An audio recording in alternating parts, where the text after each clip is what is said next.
about biology and structure of the mushrooms, which is going to be more important if you are growing mushrooms outdoors. If you're growing mushrooms indoors, it's more likely that you know what the mushroom is going to look like that you're expecting to grow. If you grow mushrooms outdoors, it's important that you know what the mushroom looks like because it may, a wild mushroom may show up, and you don't want to mix in a wild mushroom with your cultivated mushrooms, especially if the wild mushroom is toxic, and then that might ruin your reputation. So it's important to understand how these mushrooms look. Not all mushrooms have this cup. Some mushrooms like amanita mushrooms or some mushrooms like paddy straw mushrooms may come out of the cup, but not all mushrooms have that. And then we have this ring that protects the gills. Generally, the ring will be attached to the cap until the cap is mature enough to release spores, and then it will detach. And then some mushrooms like shiitake will have scales on the top. Also, chestnut mushrooms and things like that will have scales or little pieces on the top of the mushroom.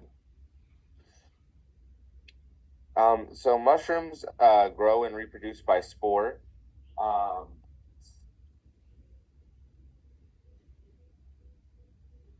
I have some mycelium here on a petri dish. But mushrooms reproduce by spore.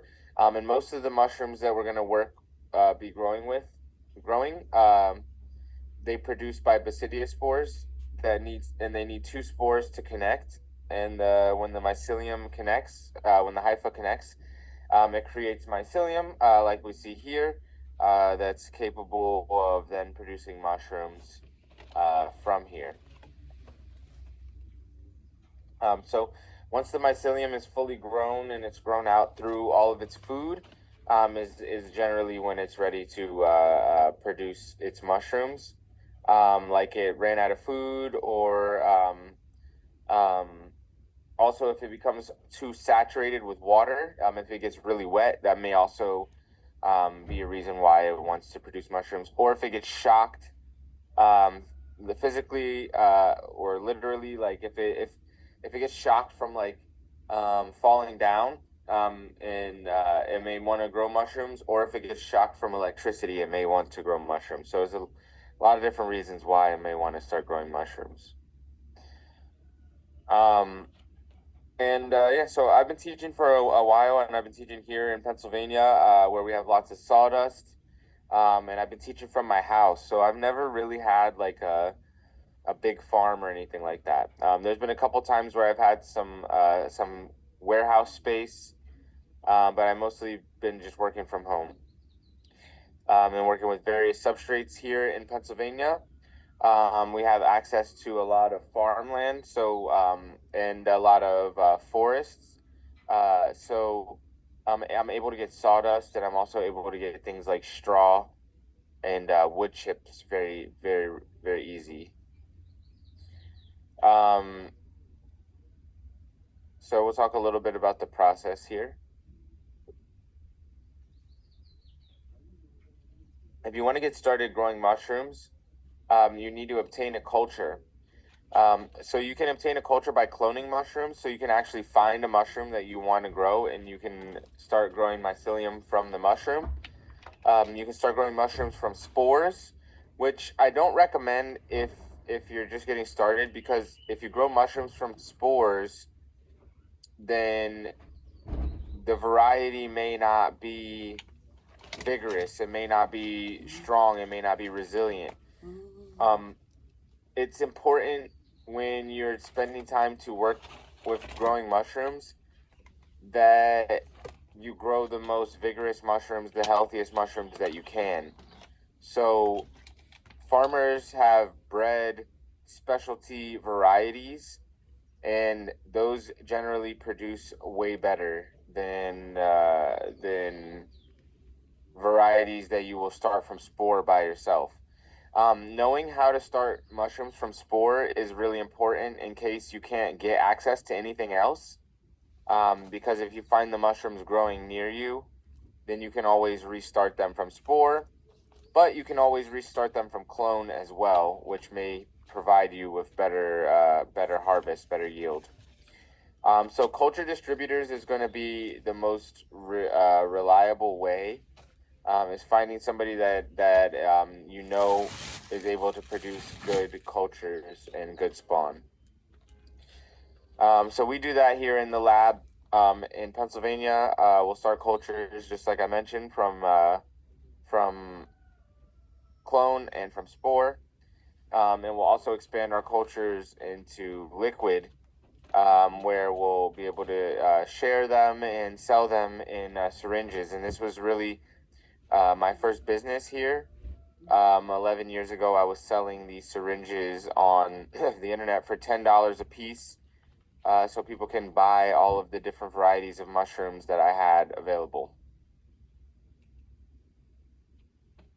So this is what my lab generally looks like, where I work with cultures.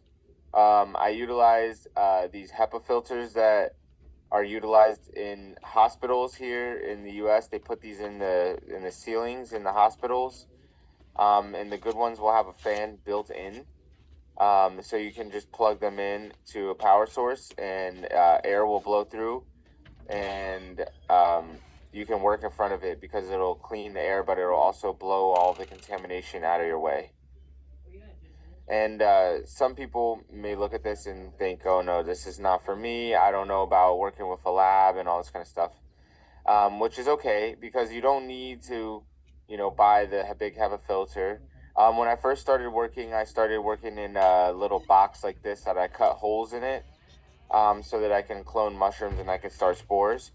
And then I eventually built a HEPA filter by building a box that I could attach the HEPA filter to, and then I put a fan in the back of it to blow air through it, so that I could have clean air and do my work. So we work a lot with agar, as far as like working with cultures. Like I showed you, this dish is an agar dish, which is basically like a nutrient gel that's made from powder that's extracted from seaweed. So I'll mix this agar with coconut water. I started doing this. I learned this from a Thai farmer, and I started doing this because it works really easy. Um, if when the mushrooms are small like this, they really rely on like sugar. Um, Sugar is a really good food source for mushrooms whenever they're first starting. So the coconut water has sugar, but it also has other nutrients. When I'm making my agar, I will generally mix 1 liter of liquid with 25 grams of agar to create the mix that I will sterilize to use to make petri dishes. So you can buy a lot of different types of agar powder, but agar is agar. So I will always do 1 liter of liquid to 25 grams of powder. So when I'm working with coconut water, I just do 1 liter of coconut water with 25 grams of agar powder, and that makes me my petri dishes every time. But again, you can use any kind of sugar water, so you can mix um, some syrup with water. If you have like sorghum syrup or honey, I will do about 60 milliliters of syrup per liter of water, and then mix that with the 25 grams of agar to create a nutrient mix for my mushrooms. You can also use things like potato starch. You can boil potatoes and use the water from that. You can boil grains and use the water from that, mixed with a little bit of sugar, to create your petri dishes as well. As long as you can sterilize it, if you have a pressure cooker or something like this that you can use to sterilize it, and you don't need anything fancy, you can use any kind of pressure cooker. Here I use these dishes, these petri dishes. They're like plastic material, and it comes sterile already. So they come in these plastic sleeves, and they're already sterilized when I get them. so I can pour the agar in there. But if you don't have access to get something like this, you can use any kind of glass jar, and you can pour the agar in there, and you can sterilize it inside of a pressure cooker. So you can use any kind of glass jar that you can put into a pressure cooker to make your petri dishes.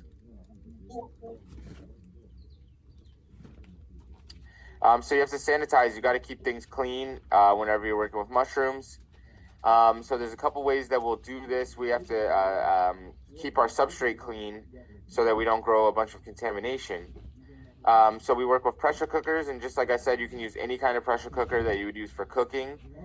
As long as it can reach at least 10 psi, you should be good. And psi stands for pounds per square inch. Oops. And also, if you can get access to hydrated lime, this is something that you can use to raise the pH in your water, to pasteurize your material via pH by adjusting the pH. And that only takes 1 day. You can also submerge your material, like your wood chips or your straw, underwater. And I would do that for maybe 5 to 7 days. And this will ferment it and makes it accessible for you to use it. And then the last method I'll use is I'll put fire underneath a barrel. So I'll fill the barrel with water. I'll put bricks at the bottom, and then I'll find some sort of racks or container that I can put bags of substrate inside and create a steam system. But I will never ever put a clamp on it. I will never ever seal it shut. I will put a towel on the top so the steam can come out, and then I'll put a bunch of bricks on top so that it creates a low pressure that helps me to pasteurize my material. So we use a lot of grains when we're working with mushrooms to expand them. Because the grains are little and a bunch of tiny pieces, I can break them up and use them to expand the mycelium. Mycelium, whenever you break it apart, it will just come back together if it touches itself. So when you have a bunch of little grains, you can break them apart and you can put them back together by using them to expand into different bags of substrate. Like today, I expanded into some coffee grounds. Here I'll just go to cafes and I'll pick up all of the coffee that they brewed. I'll pick up all the coffee grounds that they brewed, and I will put mushroom spawn into it to grow more mushrooms.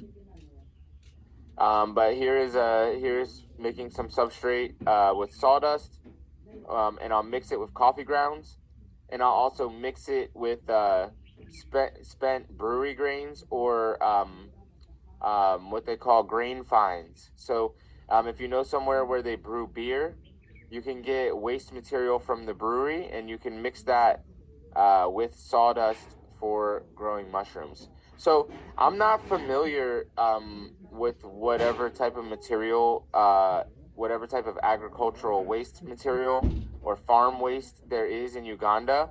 But if anybody wants to throw it in the chat, what kind of material is available, I can let you guys know if I have any experience with working anything like that. So we use a lot of straw. When we grow mushrooms, we'll grow with a lot of straw, but this is not hay. Hay is different. Hay is going to be more nutrient dense, and it's going to be more likely to cause contamination.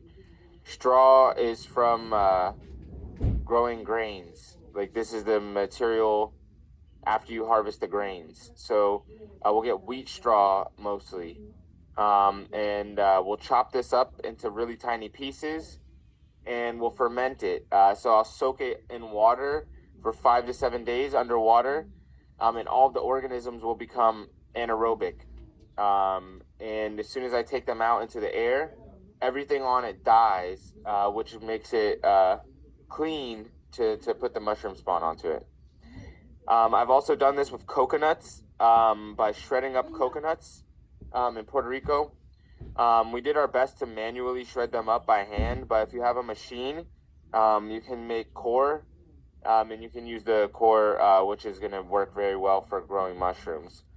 I did this with pink oyster mushrooms, worked really well for growing on the coconuts.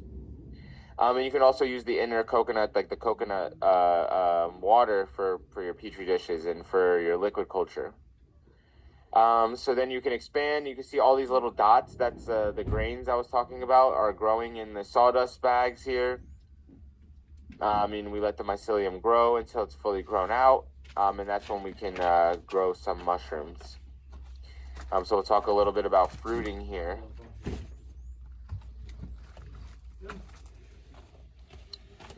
So this is a mushroom that grows here in the east coast of the United States. It's called Stropharia rugoso annulata.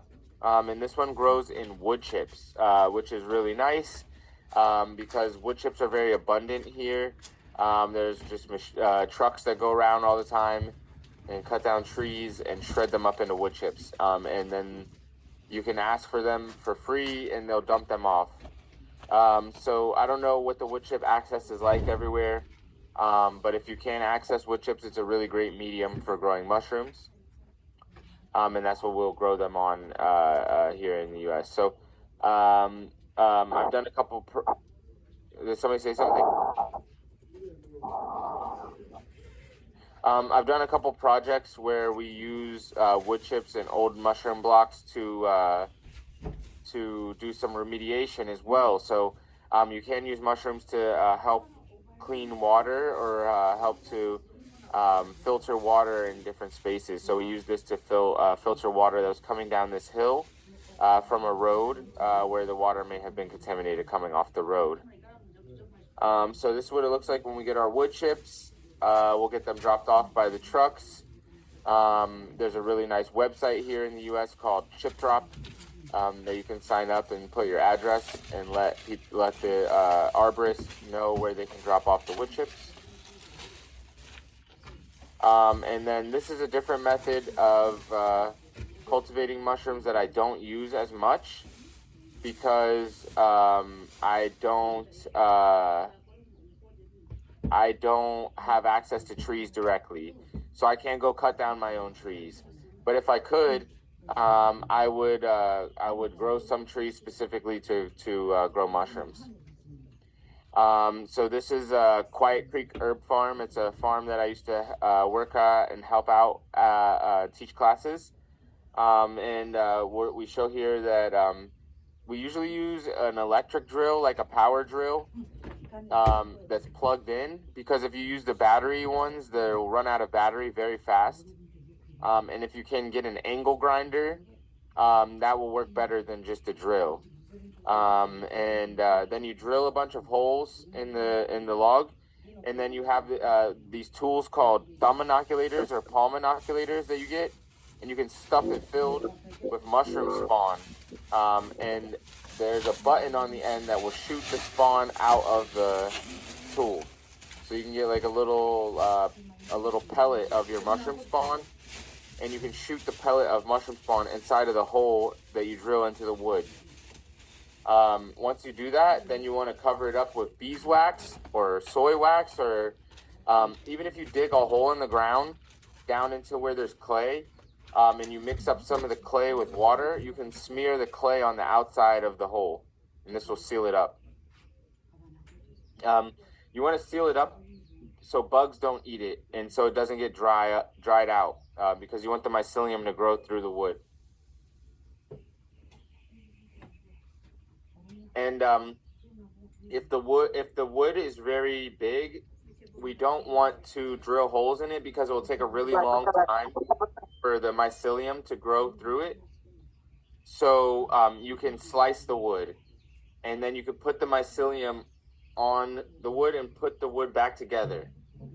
When you do this, you want to cover it up for a month or two, so the mycelium will connect, and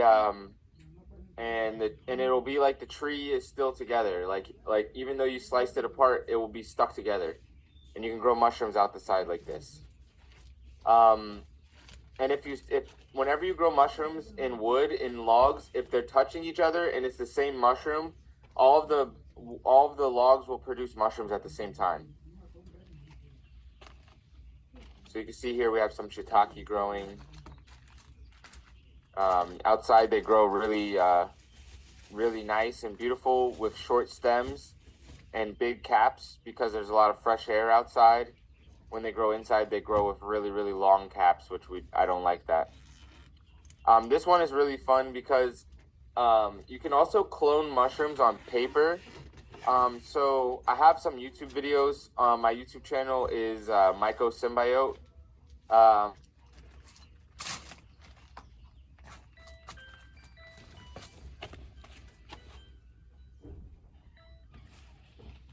Hello? Hello? Yes. Kurungora irota.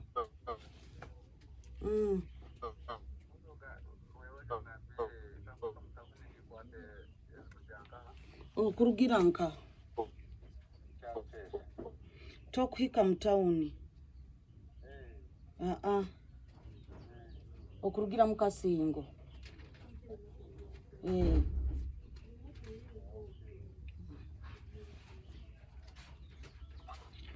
mushrooms in your average grocery store. These are Pioppino. I got a lot of mycelium, and this works really good if you have logs that you were able to inoculate with mycelium. If you dig a big hole and you put a bunch of sand and rocks at the bottom of the hole, and you put all the mycelium in the hole where it's touching, and then you cover it up with dirt and sand, then mushrooms will grow up out of the ground.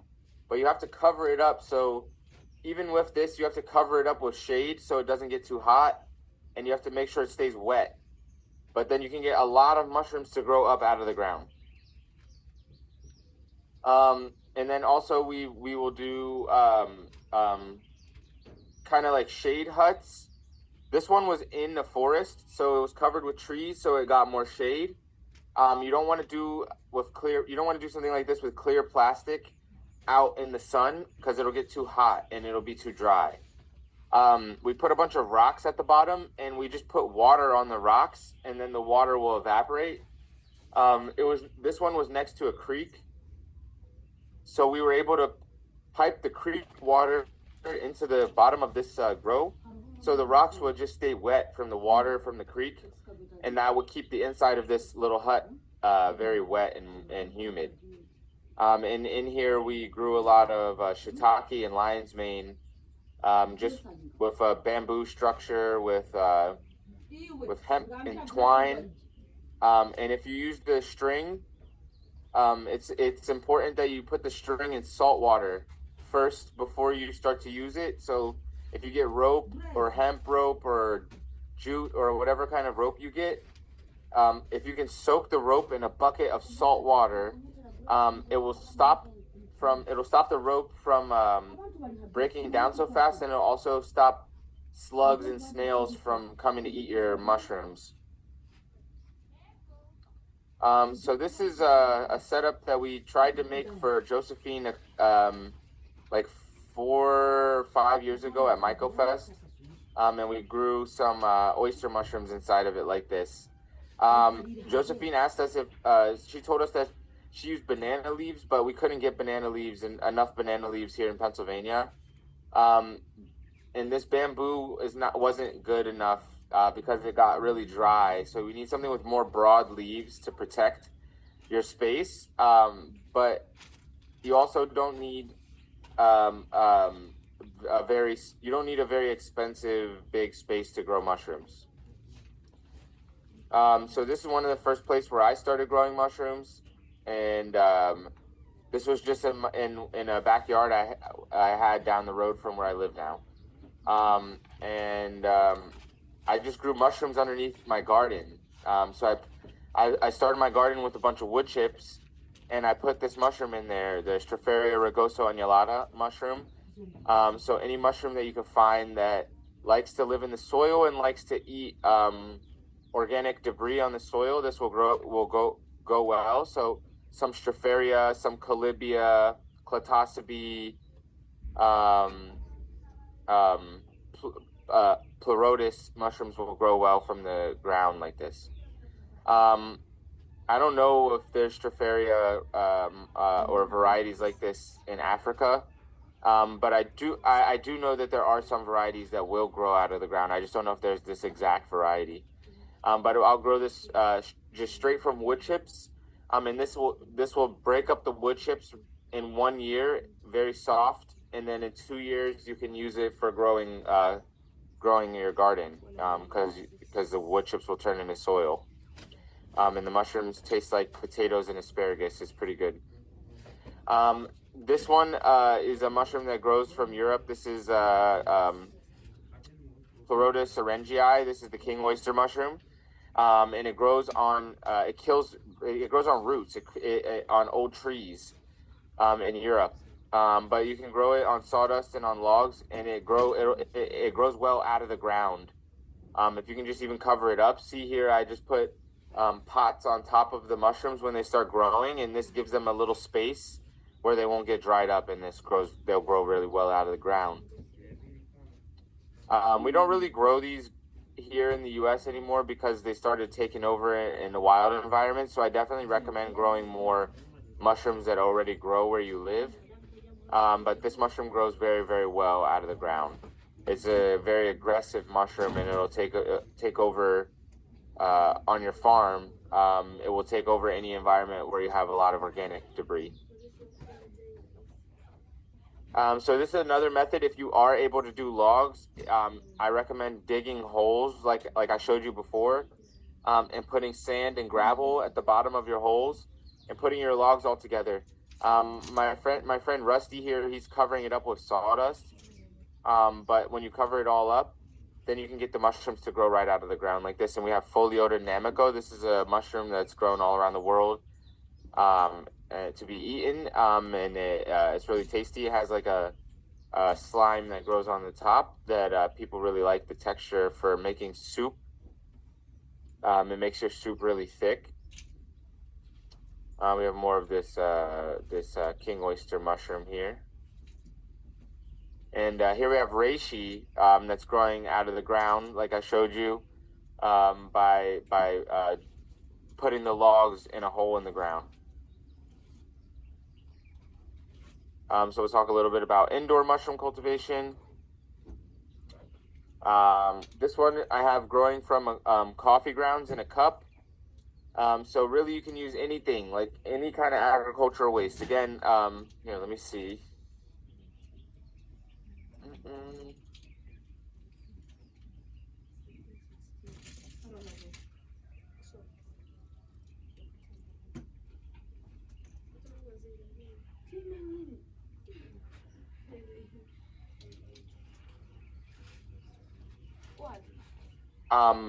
But yeah, I just put that coffee grounds in a cup, and I just get the coffee grounds from the cafe, so I don't have to worry about sterilizing it or running a pressure cooker or anything like this, because the cafe puts hot water on the coffee grounds to make the coffee, and then it's ready to go. So it says that there's a lot of banana waste and coffee waste, coffee husk, pulp. We call it in Puerto Rico cascaras, the parchment that comes off the coffee ground or the coffee beans. That's good for growing mushrooms. The coffee husk can grow mushrooms. Banana fibers, banana leaves, banana stems can grow mushrooms. Corn stalks are good for growing mushrooms. Corn cobs are good for growing mushrooms. I actually worked at a farm in New York that they grow the corn, and then they take all the corn cobs and they shred them up into little pieces, and then they make polenta with the corn, and then they grow oyster mushrooms with the corn cobs, and they put the oyster mushrooms on the polenta.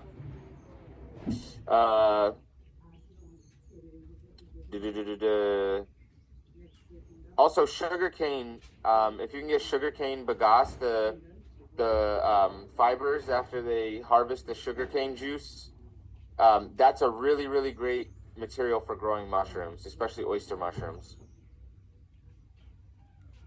So here's how I set up a little shed for growing my mushrooms. I'll cover the wood with plastic so that it doesn't break down. And then I paint the floor with something that it won't get warped and the wood won't get all messed up. And then I put plastic shelves in there so I can grow a lot of my mushrooms. And then I just keep it very humid, like 80 to 90% humidity. And then I sell the mushrooms to chefs. If you can find any chefs, if you can find one of the things I recommend if you want to do this for business, if you're close enough somewhere that there's restaurants, is to first make sure that you can grow the same amount of mushrooms every single week. So maybe do that for a month or 2 months. So you know every week I have 40 pounds of mushrooms. Then go to a restaurant and let them try some of your mushrooms. And then get a contract with them that maybe make sure they put an item on their menu that has your mushrooms. And then every week they need your mushrooms, and then you can every week you know that you can give them your that same amount of mushrooms. Because with restaurants they like it. They like when they can rely on you and they can always keep something in the menu. If you mess up, sometimes that can mess up your relationship. Like if one week you didn't have all those mushrooms, then that can mess up your relationship with the restaurant. So, but if you have that connection, that can be pay bills. That can be a big part of your business. So restaurants are really good. This is maitake mushroom. This is a graphola mushroom. This grows really well. This one gets a lot of money. You can make a lot of money off this in the U.S. because it's harder to grow. So figuring out what mushrooms are easy to grow, and then those are going to be the mushrooms that that cost less. And then if you can figure out mushrooms that are a little bit harder to grow, then they're more rare and you can charge a little bit more money.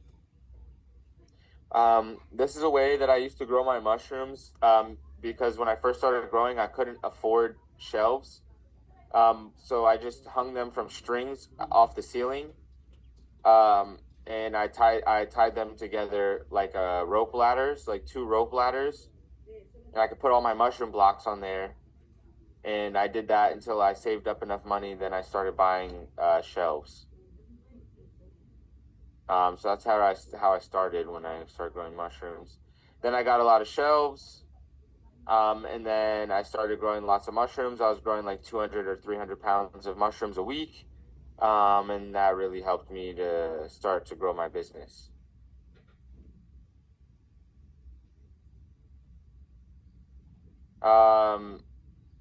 Here just shows some of the harvest that I will get. We have our oyster mushrooms, our blue oyster mushrooms. This is all coffee grounds, so this is just growing completely out of coffee grounds in a container.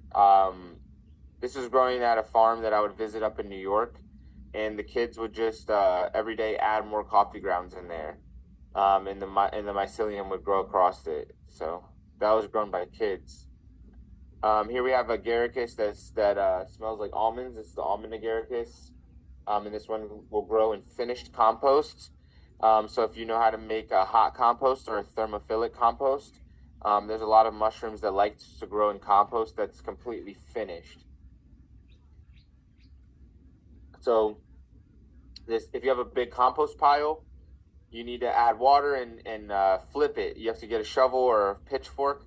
You have to flip it a bunch of times until it gets really hot. And then wait until the compost is all broken down and it's really nice and in dark color. And you can use that to grow mushrooms. This is Piopino mushrooms. This one is more popular in Europe.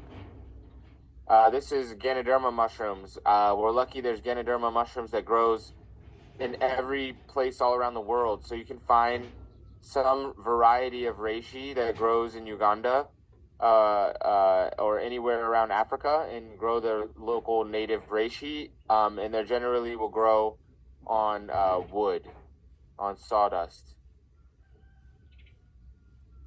These mushrooms are nice too because you don't need a lot of fresh air. You can grow them if you get a bunch of them in one space. They will grow and they will look like this on the left, but they're still medicine. They're still medicinal. It doesn't matter which shape they look like. So this is a good friend of mine that taught me a lot about how to look for wild mushrooms and identify wild mushrooms, and he passed away this year. So I just want to give some respects to Tuggerel for teaching me all about how to find wild mushrooms, because I used wild mushrooms a lot to start my farm and to start growing mushrooms. So there's a lot of mushrooms that we can find here in the U.S. We can find here in Pennsylvania that we like to grow. This is a mushroom that's like lion's mane, but it's a different variety. It's called Hericium corloides. And this one has different benefits and it tastes different, but we can also grow it like lion's mane. And we find this one growing here in beech forests in Pennsylvania on beech trees. So we can also find lion's mane. We'll get big lion's mane, like 10 pounds, or like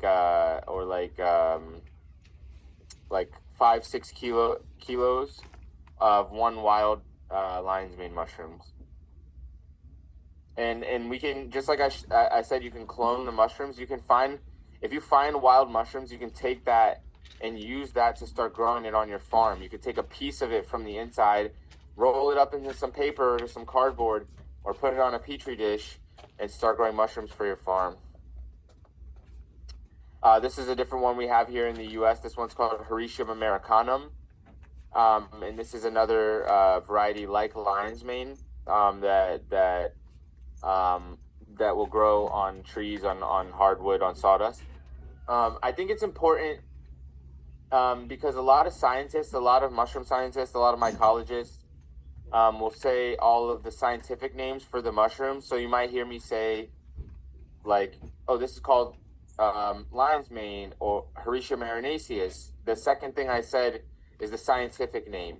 Some people say Latin names, but that's not true, because people use Latin and Greek to create the scientific names that we use. But I think that all of this can be very confusing if you just want to learn the basics about mushrooms, because all around the world, there's mushrooms that grow that look like each other. And if you know enough about them, then you don't need to know the scientific name. If you find a mushroom that looks like this, or like this, or like this, it's probably like lion's mane. And all around the world, there's mushrooms that looks like this. That's not the same exactly, but it's the same. Just like all around the world, there's oak trees. And all around the world, there's trees that produce pine cones. And those things we can use those for different things. You don't need to know exactly what it is. You can use a pine cone the same way you can use a pine cone in the U.S. So I don't know if I'm making sense to everybody. I hope I am. But I'm sure in Africa there's varieties of mushrooms that look like this. And even if you don't know the scientific name, if you know enough that it looks like this, it's probably like lion's mane. Same with oyster mushrooms, because oyster mushrooms grows in every continent in the U.S. or every continent in the world. Here we have Volvariella bombacina, and this one's related to paddy straw mushrooms that farmers grow in South Asia on straw. And in the U.S., this one grows here on trees. It is edible, but not as many people cultivate it. I do recommend learning more about paddy straw mushrooms, because I do believe that it will have a lot of success in cultivation in Africa, like they're cultivating it in South Asia. This one is elm oyster mushroom. A lot of people sell this the wrong mushroom on the internet. They sell the wrong mushroom and say that it's elm oyster, but this one grows on elm trees and it's edible. These are wild oyster mushrooms that we'll find that we can use to grow them on our farm. And it's nice when you find a bunch of them on a tree like that. Here we have, this one grows in very cold climates, so I don't know. I mean, I guess in like South Africa it gets cold. This one's Sarcomixa serratina. This one's known as the olive oysterling. And this is a mushroom that can grow in cold weathers, like even whenever it starts to snow. This is a new mushroom. I mean, as far as like looking at it medicinally, called sweet knot polypore. And we can cultivate this. We're working on learning more about that here at our lab in Pennsylvania. This is a birch polypore. This mushroom is one of the oldest mushrooms used by humans. It grows on birch trees, and it's good for clearing parasites out of your intestines. So if you get worms in your stomach, this one can help you get worms out of your stomach. You know, it happens. It happens. It happened to me in Guatemala. My mom travels for work. Happened to her in different countries. So it's good to know that you can get mushrooms that can help you get worms out of your guts. These are different varieties of reishi. This is a beefsteak mushroom. This one you can actually eat it raw without cooking it. This one is a cauliflower mushroom, and people are cultivating this one in Japan. So I'm assuming that this one has a worldwide distribution of different varieties that grows at the base of trees. Hey, Did somebody have a question? Oh no. This is maitake mushroom. This is Graphola mushroom. This grows at the base of Fagaceae trees, mostly oak trees. We'll see them growing in abundance like this, and we can also cultivate them. And we get a lot of these mushrooms here in Pennsylvania in the fall time. Shiitake, we also find a lot of this mushroom in North Carolina. It started to grow wild, but this is from Asia. This is a bluet mushroom.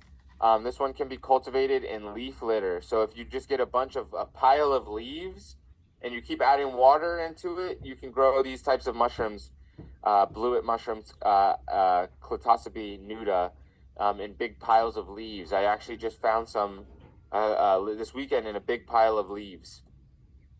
This is enoki mushrooms. In Asia, they grow this in the dark, so it stays really white. But if you grow it in the sunlight, it turns brown. They grow it in Asia with no air, with very little fresh air, and it'll get really long. But if you have fresh air, it stays really short. So this mushroom is it changes a lot depending on how you grow it. It can also grow in very cold weather, even whenever it snows. I'm very interested in truffles right now. I think maybe these are what truffles look like. There's different varieties of truffles. People are growing truffles in Africa. People are growing truffles for sure in South Africa. But there's different varieties, and pigs like to eat them. This is how people found them originally. But now people train dogs to find them because they grow underground and they grow on the roots of trees. So I got some land to do experiments in New York, where I will start seeds for trees. I'll start seedlings, and I introduce them to the spores of the truffle. And then the truffle spores makes a connection with the tree seedlings. Then I plant those tree seedlings, and I have to wait 4 years, maybe 7 years, and I can get these truffles that are worth a lot in the global market. And they smell very, very strong, and they have a lot of medicinal potential that people don't know about yet. So these are more truffles, what truffle looks like. Then there's a lot of varieties of mushrooms that we're still learning about cultivating, like morel mushrooms. So there's not as much information on cultivating these mushrooms.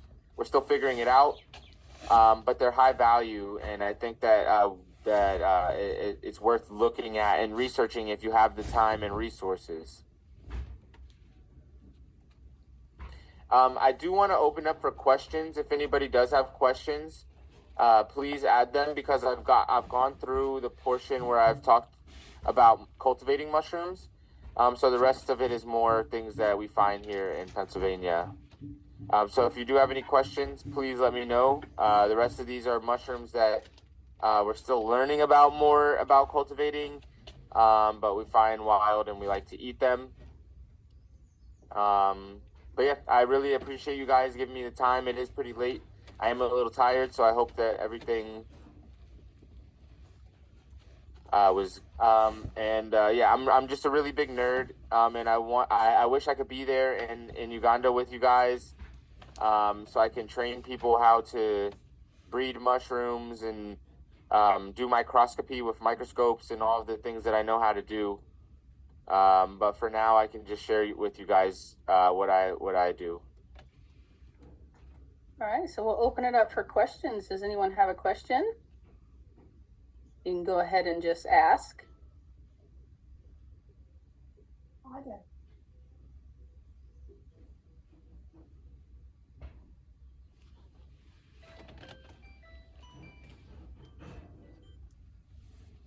Out of cut down logs as well as out of trees that are living and standing. And so I was just wondering, with the cut down trees, do those need to be fresh logs from a cut tree, or can the mushroom growing happen from like a decaying tree, you know, something we had to cut down and it's decaying and we can then utilize those for mushroom growing versus cutting down something like fresh wood? Mushrooms generally like to grow on fresh wood because there's competition in logs that are already starting to decay. There's other fungi.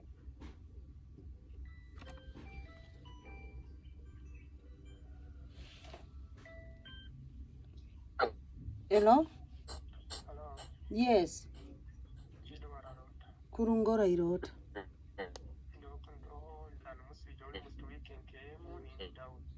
Koboin.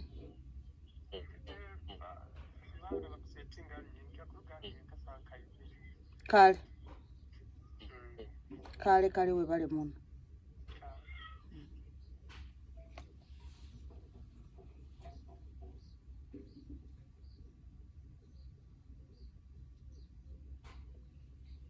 Recording in progress. The right size that you want for growing mushrooms. So this is what they do in Japan, also in other Asian countries. Is they'll just grow one tree and they'll keep an area where they grow a bunch of branches specifically for growing mushrooms. Instead of cutting down a bunch of trees, it's kind of like just harvesting branches.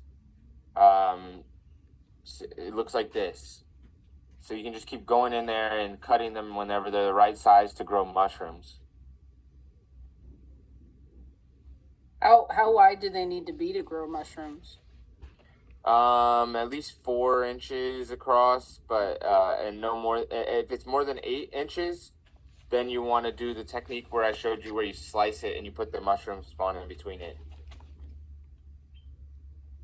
Okay, thank you, William. Any other questions? I'll open it back up. Any other questions from the group? No, on my phone. Not somebody else.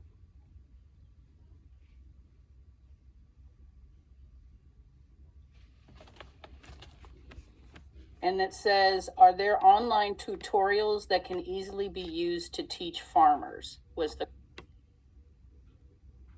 Yeah, there are some good online tutorials for teaching farmers, and then if you look up my YouTube channel, Maiko Symbiote,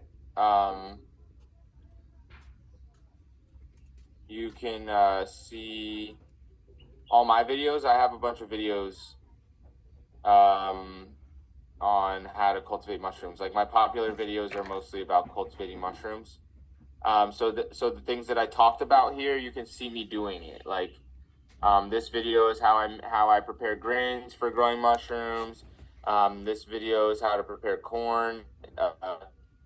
This is how to make liquid culture. So these are all just follow that I made about how to grow mushrooms.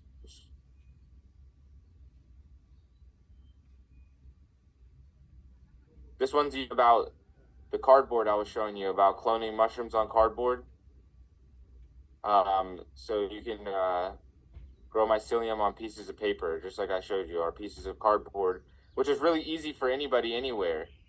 So that's just how I started. I didn't even have a lab.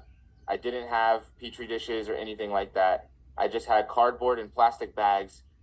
I was just using old grocery bags. Like, I wasn't even buying bags like sandwich bags or anything like that. I was just using old grocery bags and rolling up mushrooms and putting it in a grocery bag. So, but yeah, this was how I started. You can see there, it just looks like, it might not look like much, but there's mycelium on this whole piece of cardboard.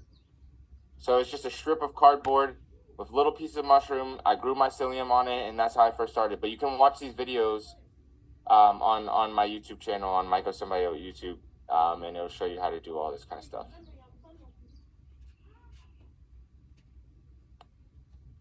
Any other questions? Thank you very much for that, William. I did have a question for you. So I'm in the cold Northwest area in the Pacific Northwest, and I had never heard of mushrooms that could actually grow in the cold. So for this cold weather climate in the winter, what would you suggest? That picture that I showed of the one cold weather mushroom, Sarcomixa serotina, that one actually I saw in Washington. Like that picture's from Washington. So look up the olive oysterling. That one would do well in your climate, and also enoki mushrooms would do well in your climate. I don't really know too many other like cold weather mushrooms that can grow through like snow and stuff like that. Those two would be my best bet, but that's like a good starting point. Thank you. And so I know we do have some folks on here from Uganda too. Are there any questions? I think we did hear William talk a lot about some of the items in Uganda being used, like the banana leaves. There's a lot of corn. There's a lot of sugar cane and different materials there for growth of mushrooms to use. Is there any questions about that, or any other types of materials that are being used that people are curious about? Not that I know.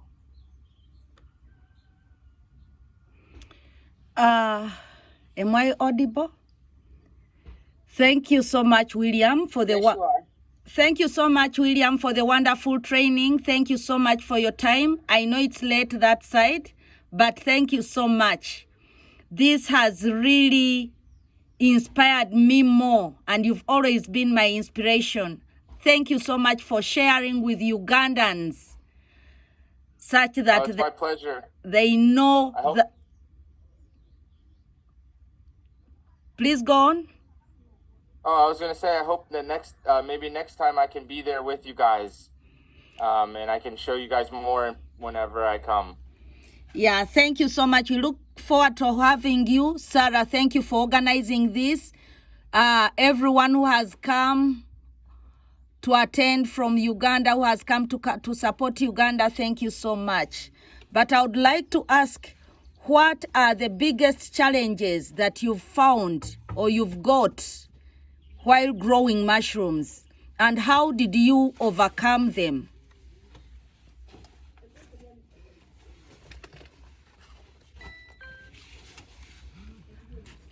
And then what are you most proud of in mushroom growing?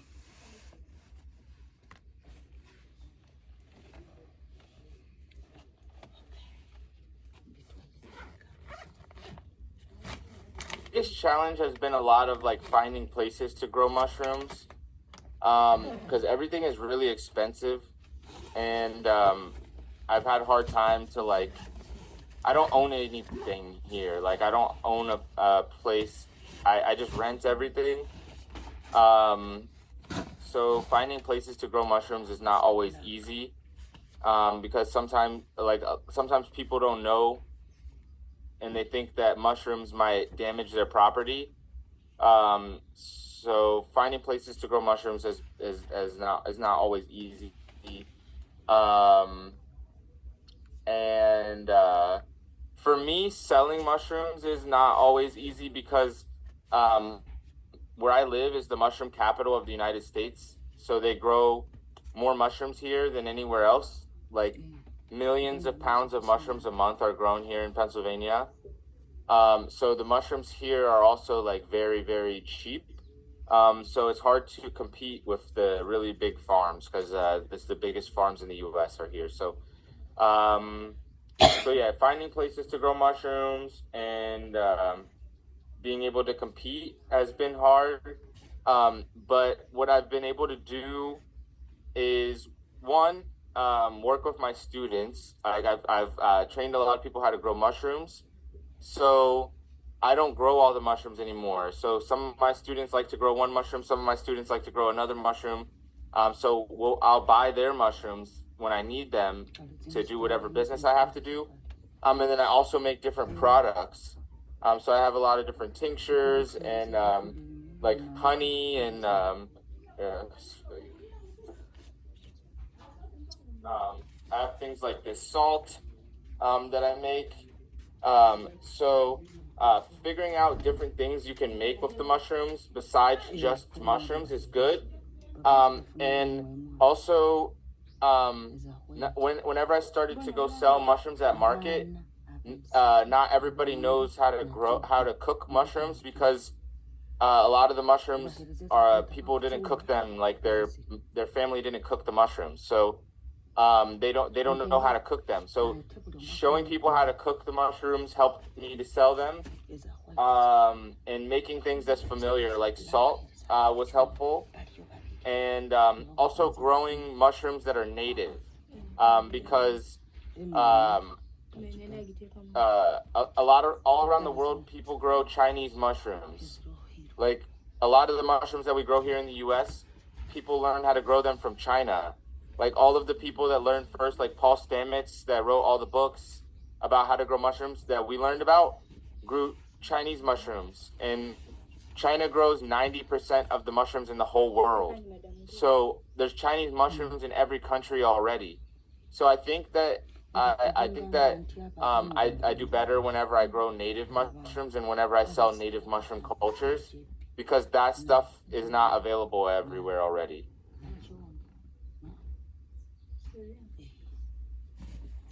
I have a question, William, about drying mushrooms and techniques to dry mushrooms if you don't have a dehydrator, if you've ever worked with that, and how you sell them or infuse them in other products for people, because mushrooms have a very short life to sell. So could you talk a little bit about ways that you can infuse mushrooms or dry them?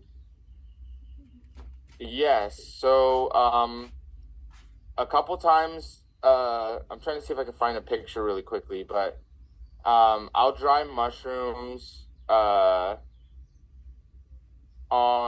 in the sun on racks. I'll put them out in the sun on racks and let them dry like that, because mushrooms will get more vitamin D if you dry them in the sun. So it's really good to dry them like that, or like any kind of grate that you can put out, and then I will just stack them all up and and slice them, and let them dry out in the sun. And then as far as infusions, really aromatic mushrooms, if you get them completely dry, you can infuse them into oil. Mushrooms, you can also grind them up and mix them in with salt. And that's a really good way to preserve them, and also to sell them. And then a lot of the things, like I sell, like the tinctures that I showed you.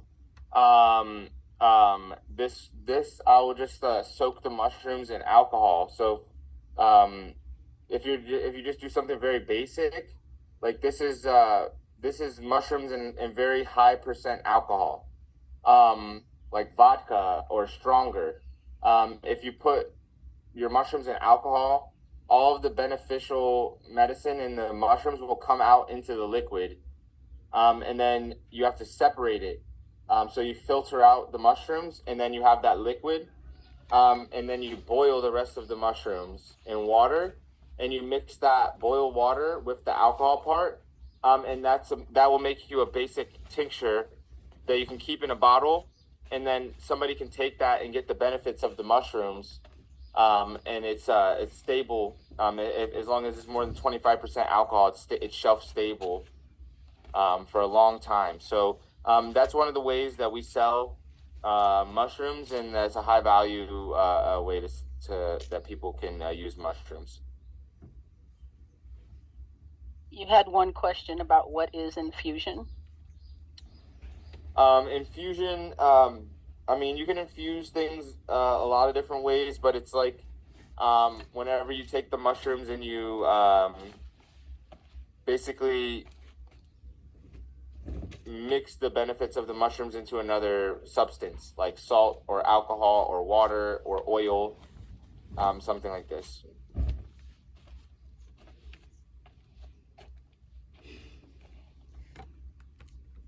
Okay. Any other questions for William? Thank you so much, William. We believe that mushroom growing is for women and for the older people. I can see maybe you're still a youth. Why? Yeah. As a youth, get involved in mushroom growing? Can I do it as a youth? Yeah. I mean, there's a lot of different aspects of mushroom farming, and I do think that as far as like now I'm definitely raising a lot of animals and doing a lot more farm work. But mushrooms still have a really high value. So for me, where I'm at, it makes sense for me to grow mushrooms, but there's also aspects of mushroom farming that requires a lot of energy. So if you're young and you have that energy to go mix a bunch of substrate or go make a big compost pile or, um, um, you know, anything like that, then I think it makes sense.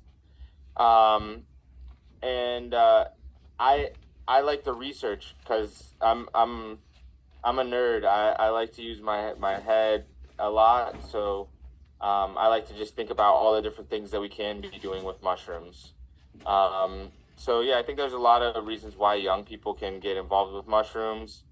Grow a lot of beneficial mushrooms, a lot of high value mushrooms, or maybe find out new things about mushrooms. All right. Well, thank you so much, William. We have our next speaker who's joined, so we're going to switch over. But thank you for your time, and thank you so much for calling in so late at your at your location too to share with the group. Thank you.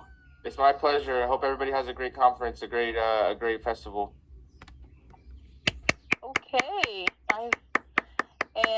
So I think we have Omar on the line. Did you want to come on camera, Omar?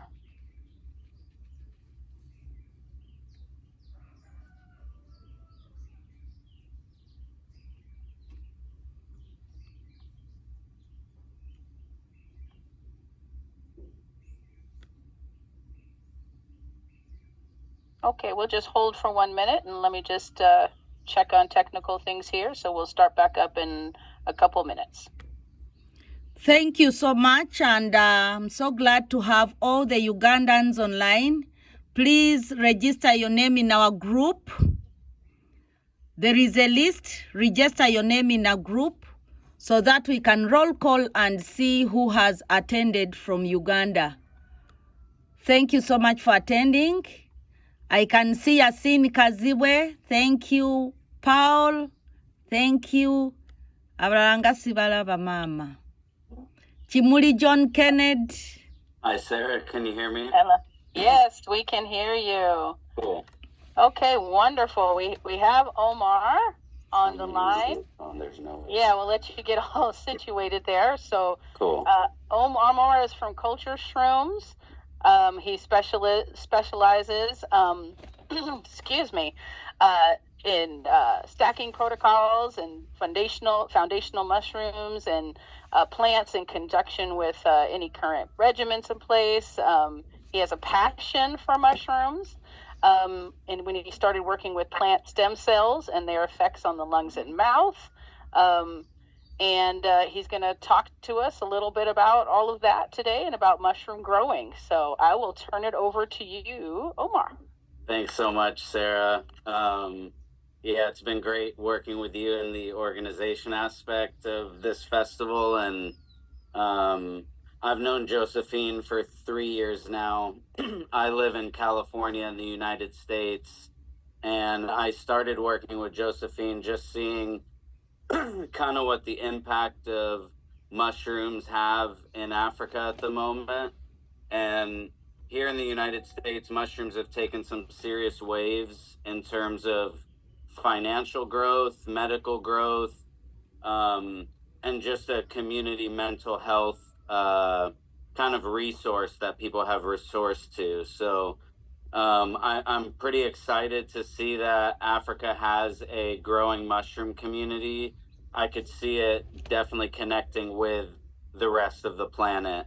And I would say that's kind of the main point of my speech is this kind of mushroom 101 and business 101 specifically. I personally started off as an entrepreneur young as a way to express my visions and also supplement income with those visions. So I figured a mushroom 101 or a way to share that with you guys would be a cool way for Ugandans to enter the mushroom community in an actually accessible way.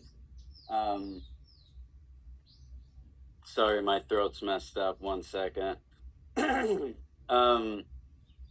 I like that Will kind of spoke about extraction. Will's a very educated and experienced mycologist, I would call him, and mushroom entrepreneur. Extraction is a great way for medicine. And so I think he kind of touched on that.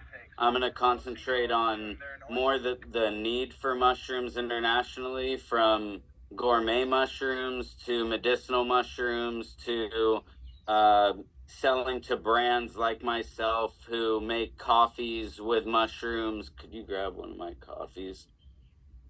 And also this new kind of movement, which is an anti-aging in reference to mushrooms. Us as a species, since we started, we've tried to extend our life or find ways to kind of understand death. So mushrooms are a great way to extend our life and live a very healthy mental and physical 80 to 120 years, whatever we have on this planet. This is the coffee that we make, and it's infused with mushrooms. We sell it here in the United States in a lot of grocery stores and coffee shops and health stores. And this is something where I don't even grow the mushrooms for my own product. I found somebody who specializes in growing and extracting mushrooms, similar to what William spoke about earlier on extraction.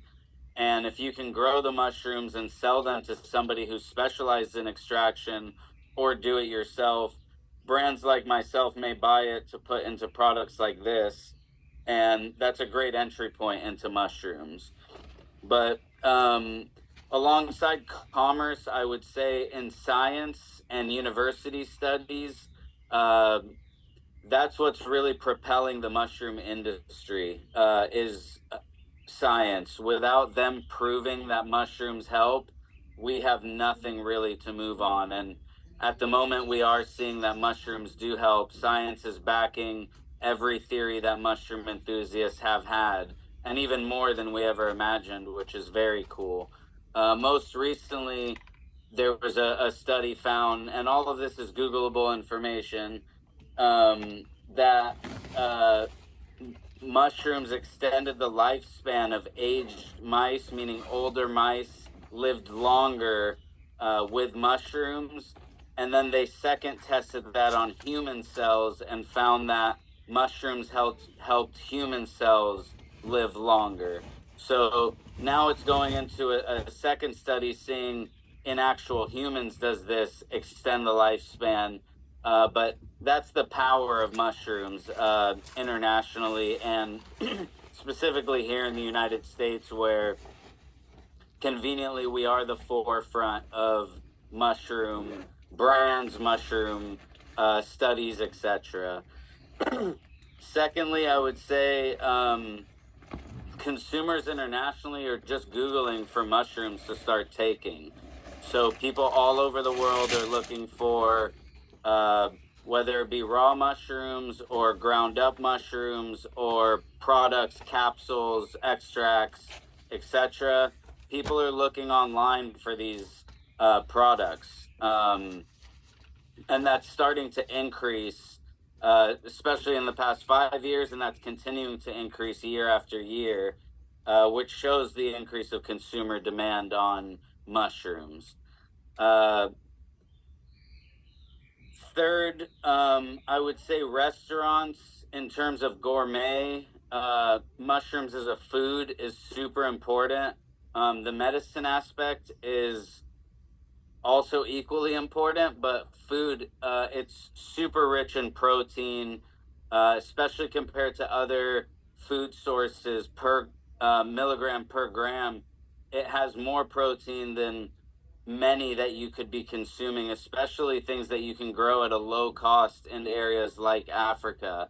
It's rich in vitamin B, vitamin D, selenium, potassium, a bunch of other minerals that the diet in Africa seems to lack due to growth deficiencies, cost, just socioeconomic placement, meaning what Africa is able to import and export tends to be unfortunately controlled in a way.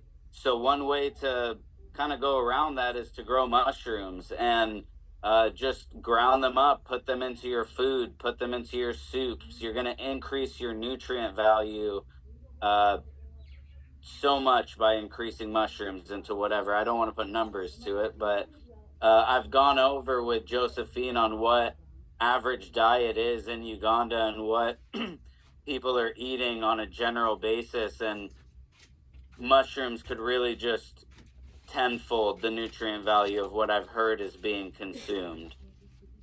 Here in the US, alongside things like the coffee, it's being used in capsules, teas, broths. Mushrooms are even put into chocolate now. You'd be surprised at what companies are starting and making a living off of buying mushrooms and putting it into a product. So after all of that is kind of what mushrooms are needed around the world. Now I want to talk about what Africa can do to solve these problems, what Africa can do to benefit from this demand, from this stimulation that mushrooms are moving into. One, I'd say just start growing mushrooms. If you can start growing mushrooms, talk to Josephine, talk to Eco-Agric, talk to these organizations during this festival, and start growing mushrooms. That's going to be your first step of understanding why we're all so passionate about this.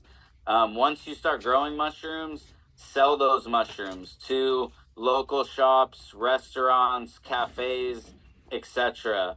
Josephine also has told me that she can handle a lot more mushrooms to take on to sell to local people in Africa, that there is a demand for mushrooms higher than the supply, meaning if people start growing mushrooms and you guys work together, there is a way to get these things distributed, meaning profit sold around the country at profit, working together as a team, as a co-op, a cooperation.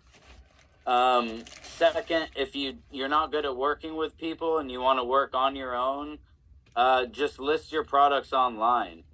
And if you're not good at starting a website or listing stuff online yourself, reach out to people who have online websites. Just go on Google and look up people who sell mushrooms and contact them and offer to sell them your mushroom products.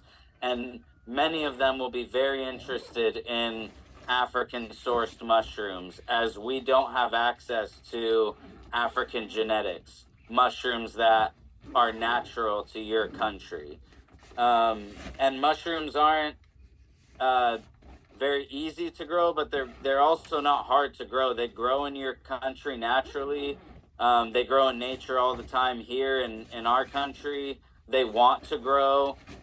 We just have to kind of feed their environment a little bit and aid them, and they want to grow. So it's not impossible and very probable to be able to grow mushrooms. And I would say 90% of Africa, considering climate management. Lastly, I'd like to say, use this moment in the now that we're living to connect with each other. Reach out to us as the speakers, reach out to Eco-Agric, to Josephine, ask for information. And if you need to get a hold of any of us speakers, there's some amazing people on this panel, from Will, who spoke earlier, to Melissa, who's after me, and Dennis, many others on the panel. And shout out to the people who actually came from the United States, like Ted, Aixa, and Max. They're amazing resources in connecting people into channels to make profits with mushrooms. So your time is not wasted. Later, I think you'll understand that the mushrooms are more powerful and have more effect than even just the money aspect, but money is attractive and mushrooms can make a lot of that. So why not talk about that as the first aspect, especially with a lot of farmers and students? It would be good to add that into the portfolio. Lastly, people definitely want to help, especially underdeveloped countries. Now more than ever, we're seeing the need of people connecting with each other, countries needing to agree on certain things. The combat, or the need to battle movements, is definitely in the past. Right now, we understand the need for planet Earth to be taken care of probably first, and mushrooms are such an important aspect in that. So if Africa can be at the forefront of mushrooms, it's going to make an international impact moving forward.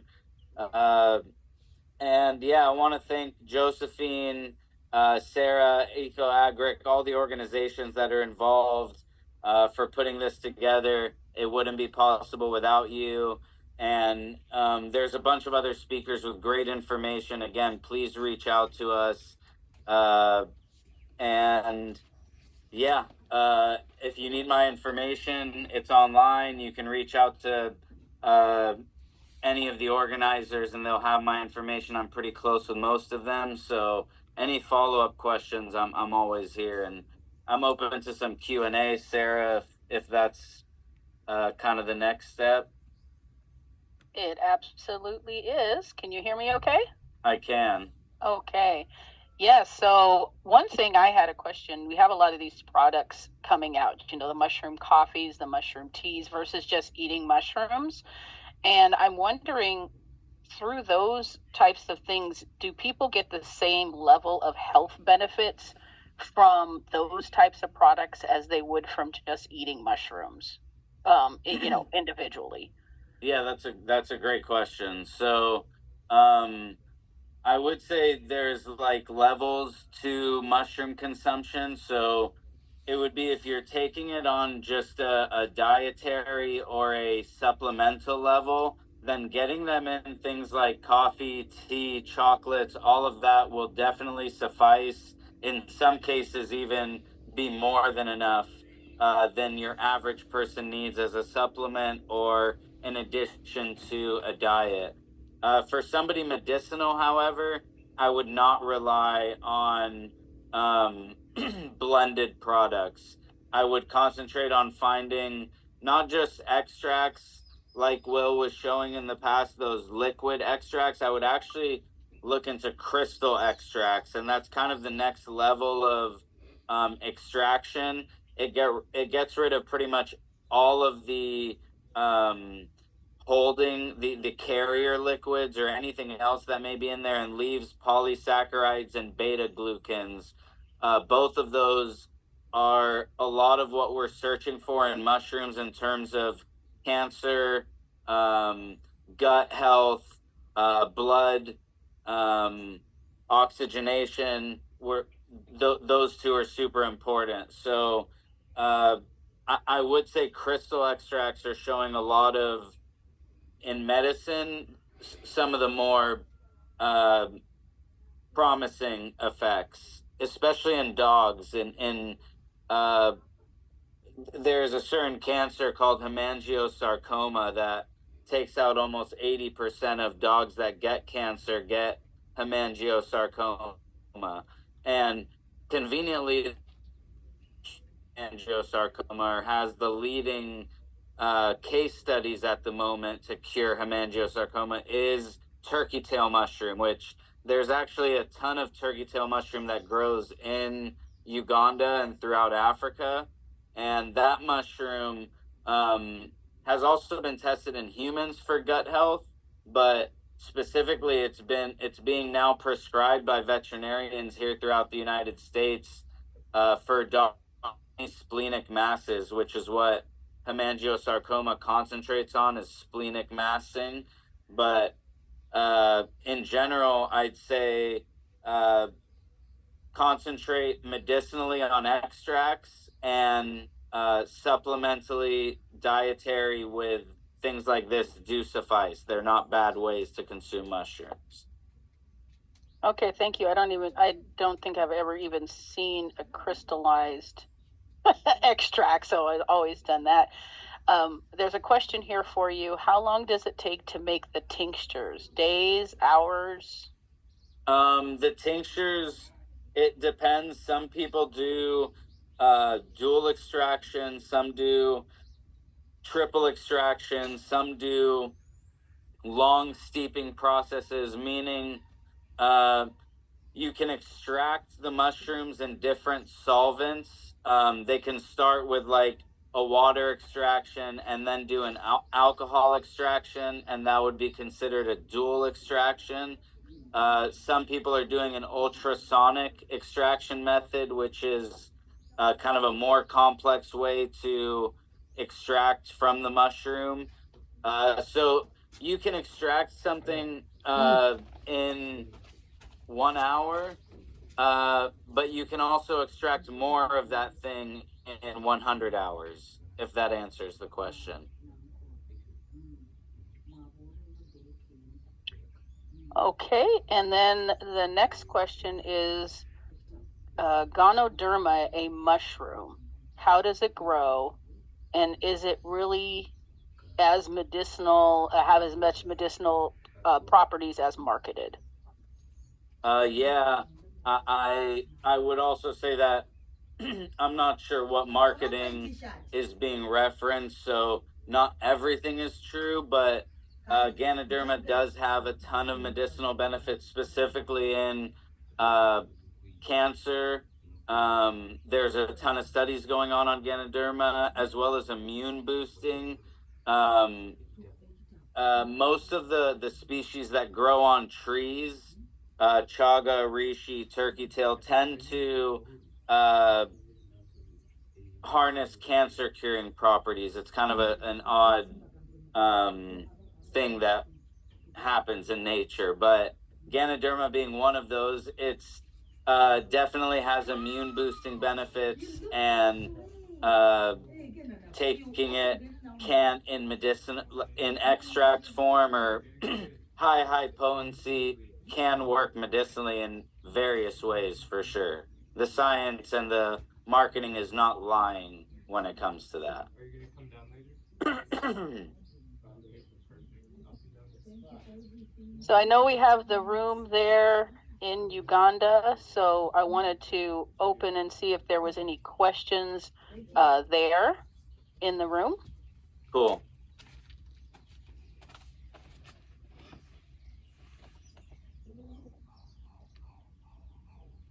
But that room is muted, so if there is a question, let me know.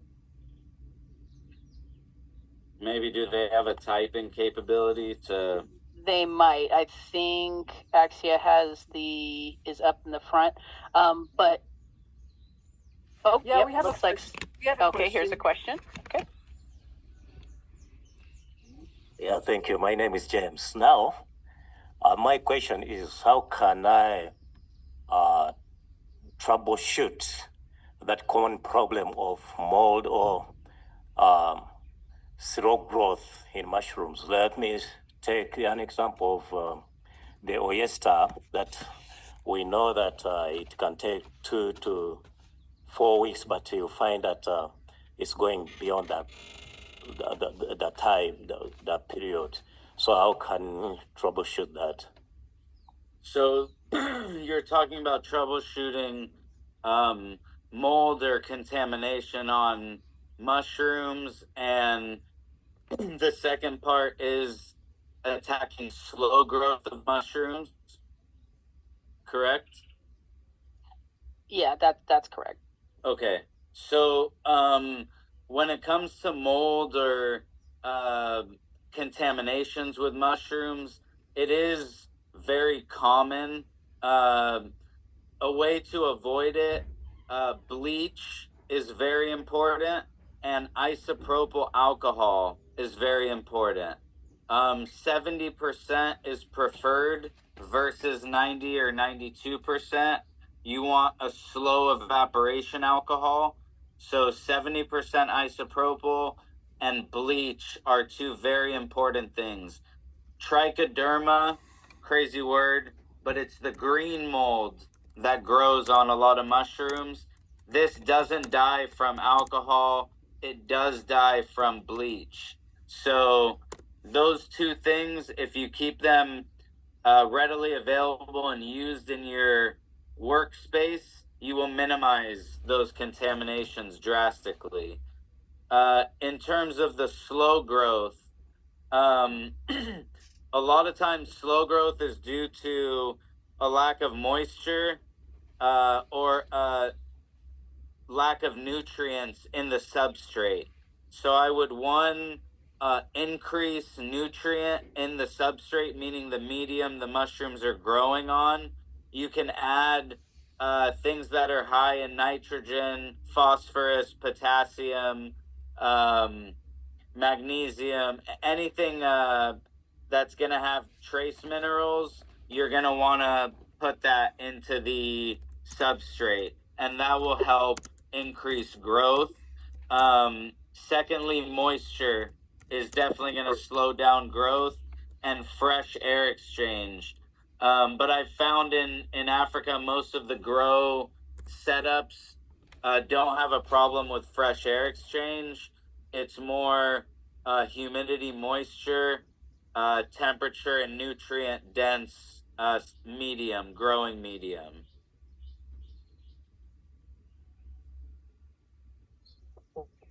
Okay.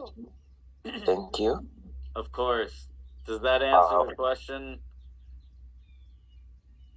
Yes, hello. Kindly confirm if you're getting me. Okay, my name is Robert and I'm in Uganda, specifically in Hoima City. Nice to meet you, Robert. Thank you. Last year, I tried growing this mushroom, but I invested in my money, my small money that I had by that time. It is so unfortunate that I didn't harvest anything after even harvesting. After even investing my money, almost $10 got lost in the process. I don't know which wrong things I did, because I had a cold room. I supplied water very well. I did everything that was good. I made an order of seeds from Kampala, in the capital city of Uganda, from the best suppliers. I don't know what happened. Up to now, I feel like I shouldn't invest in the mushroom growing once again due to the loss I previously made. So how best are you advising me? And also, here in Uganda, it is kind of difficult to find someone asking for mushroom in a restaurant, just because they are aware they are not available. They may be interested, but because they know maybe mushrooms are not available in the restaurants, so they don't ask for it. They either ask for beans, they ask for chicken, beef, but they don't ask for mushrooms. Yet they want them, but because they lack that knowledge that mushrooms are everywhere. I mean, they are not in the restaurants, because in Uganda supply is very limited, very small. Supply is very small in Uganda, so people even don't mind about asking for them in the restaurants. So the question goes, how best are you helping us to increase supply in Uganda and to increase awareness of mushrooms in restaurants. Thank you so much. Once again, Robert Finomjuni. No, thank you, Robert, for sharing your story. And I understand it can be very annoying growing something new that doesn't always work to our advantage. But if you try it more, I promise you, you will have successful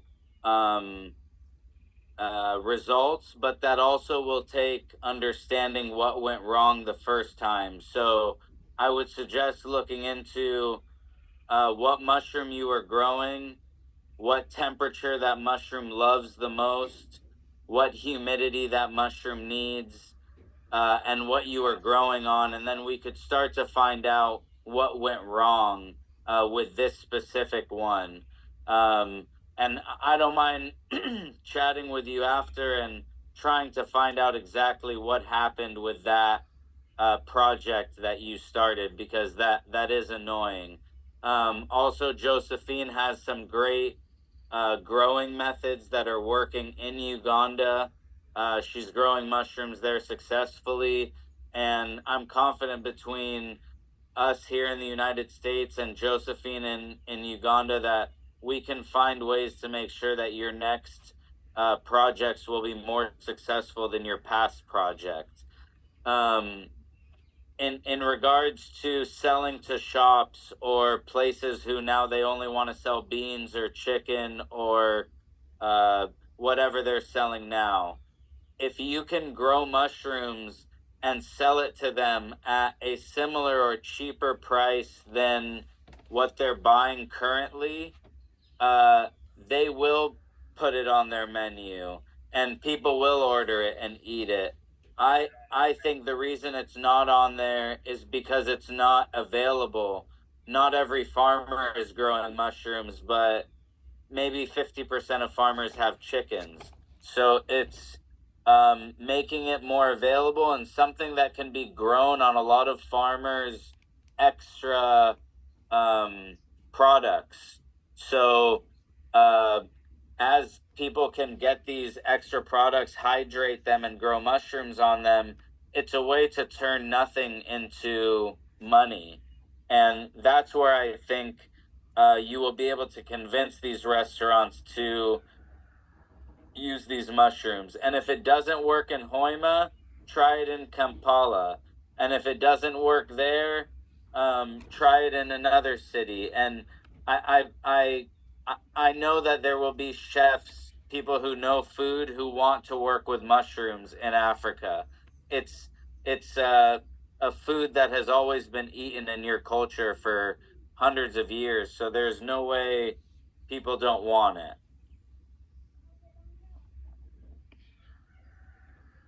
Does that help answer the two questions?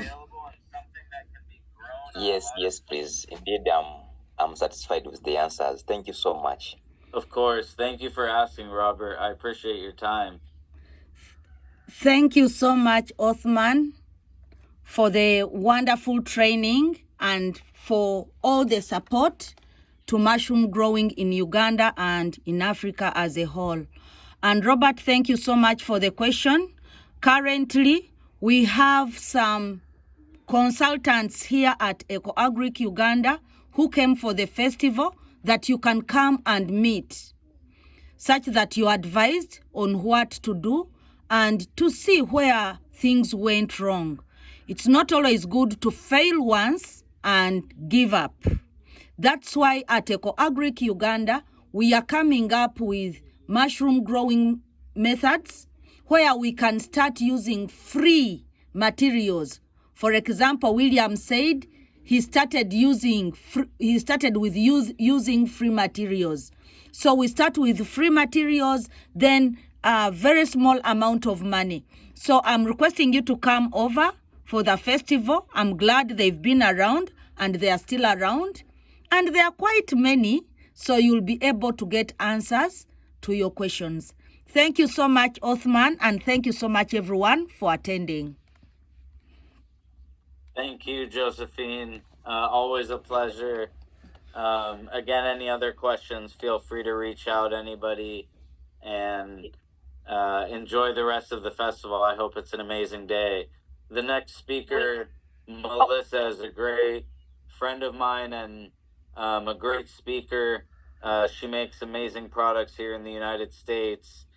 She probably won't talk herself up enough, but she's a great resource in the industry as well to talk to. So for those that may not be able to see the chat, I just wanted to get a couple notes out there. When you were talking about molds and prevention process, but bleach is, I think it says JIK in India. That's what bleach is. I mean, in Uganda, that's what bleach Okay. is in Uganda. So just a reference for individuals there. And then also we have Jason online, who is there we go. Jason online, who's a natural products isolation chemist and has a small team of natural product chemists, and they've developed an edible extraction system. And is open to having samples sent. So he had a kind of a comment question just out to the general group. Amazing. Yeah, Jason? Hey, what's up? Actually, I think I met you before last year, but in Long Beach. But Hey, Jason. Hey, what's up? Nice to see you. Nice to see you again. So we actually there's three of us. We're natural products chemists. I've been studying these solvent systems for the past year and a half. They're green. They're made from primary metabolites. They're called deep eutectic solvents, and we actually just put together a team. We're starting a business doing this. We're called Eutectic Bioactives, and these solvents are very clean, very green. The extraction is done at low temperature. They're also natural preservatives and antioxidants. So the shelf life, it has like a forever shelf life. We can tune them to specify bioactives. So if you want more beta glucans or polysaccharides, we can make them more specific to the bioactives you're looking for. That's super. They make the metabolite profiles it's crazy how much you can change them based on the system. But I can also do analysis. So metabolite profiling. So if you're making extracts and you want to know which extract method works better, we all know how to do HPLC. I've been doing metabolite analysis for like 7 years. So we can profile your metabolite profiles. And also, we're in the middle of this program right now called the ICOR program, and we need to do interviews with people in industry.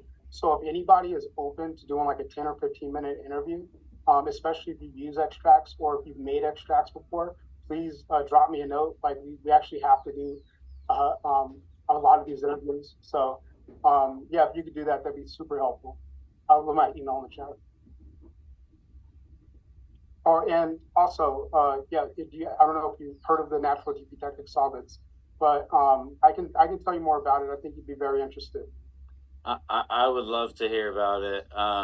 Sounds very, semi-new to me, I must say. I need to get some more info on this to fully understand this way of extraction, but it sounds very cool that you can cater what you're looking for from the extraction. That can be super powerful. And the fact that you're testing it, that's great. And maybe you can be, now that you're starting a company on it, maybe there's mushrooms from Uganda, from these people who are growing mushrooms. I bet you their mushrooms have very high nutrient rich, because they're not going to be overgrown. They're going to be kind of like land races. So, you never know, maybe there's an opportunity for you to be a buyer from people at this festival who are skeptical or wondering if they should or shouldn't get into mushrooms. It's good you shared what you're doing, because everybody there kind of needs to hear how people are buying mushrooms and making really important things out of them here in the US. No problem. And if anybody's doing any type of like if you're doing your own research and you want like, metabolite profiling, like you want to see if you're actually getting the compounds, I can, I can verify those compounds and purify compounds if you're doing your own, research, you need that. We have a full lab. Well, I'd love to connect after the festival and touch, connect numbers for sure. Yeah, for sure. Thanks. Thanks. Yeah. Yeah, thanks, Jason. And I did capture your email in there, so I can make sure our speakers have that too and that information. So, Omar, I have the non-mushroom grower kind of questions. So I'm really familiar, with tinctures and things like that.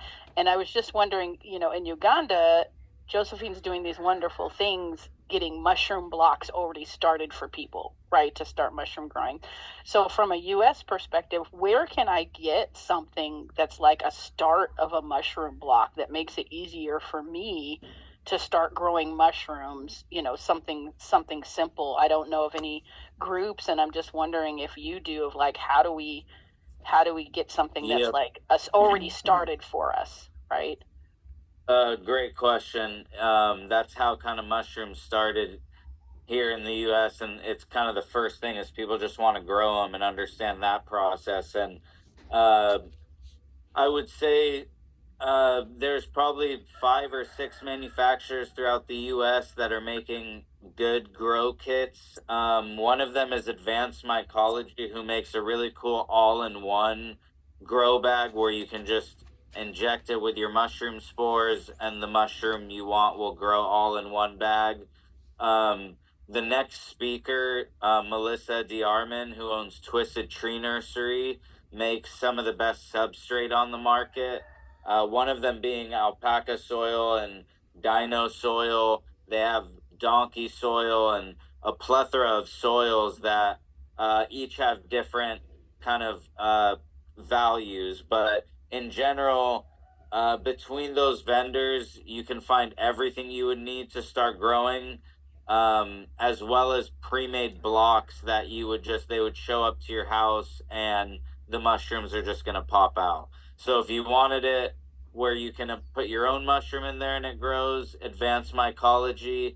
If you want grow kits that'll just show up and the mushrooms grow out, twistedtreenursery.com, cultureshrooms.com, even Amazon, Google, you'll find a bunch of options Googling around. North Spore is also a great grow kit company. Yeah. Thank you. And it looks, did someone have a question in the room? Yes, some people walk up. Okay. Yes, I do. Thank you so much, Othman. I've been using mushrooms and their products for about 5 years now, and they are really good. We have struggled to grow lion's mane. It's not working out easily and quickly, and the demand is really high. That is lion's mane, reishi, turkey tails, and some other mushrooms. I'm requesting that people in US come and invest in Uganda and bring the teas. You might not bring the tincture. You might not bring the tincture, but please, the coffee and other products that are medicinal. We really need them, and they are really doing wonders for us who have got them and used them. Thank you so much for that training. Yeah, I thank you for bringing that up, and I think lion's mane has been a tough mushroom to grow in Uganda due to it just needing kind of a high nutrient growth medium. The best thing for lion's mane is oak wood and soy. So if you can make a mix of 50% oak wood and 50% soy, the lion's mane will love that. If you can't, you can try it on just 100% wood, just a bunch of ground up wood, and see if that helps the lion's mane grow. But Yeah, I would say the main reason lion's mane doesn't love the region is the mediums that we're growing on in Uganda tend to be good for oyster mushrooms or hardier growth mushroom species. Lion's mane is a finicky mushroom. Secondly, it also doesn't like heat. Lion's mane is one of the mushrooms that likes to grow in slightly cooler weather. Even high 60s, low 70s is where lion's mane likes to grow. So that's another reason why it doesn't, it's not an easy mushroom. Now, to give a solution to that, if you grow lion's mane mycelium, you do not have to wait for the mushroom to pop out to fruit. That mycelium still carries a lot of the nutrient and a lot of the compounds we're looking for from the mushroom. So you can grow the mushroom mycelium and then you can ground that up or brew it or make an extract from this mycelium. You don't have to wait for the mushroom to grow. So that would be my main solution to grow lion's mane successfully in Africa.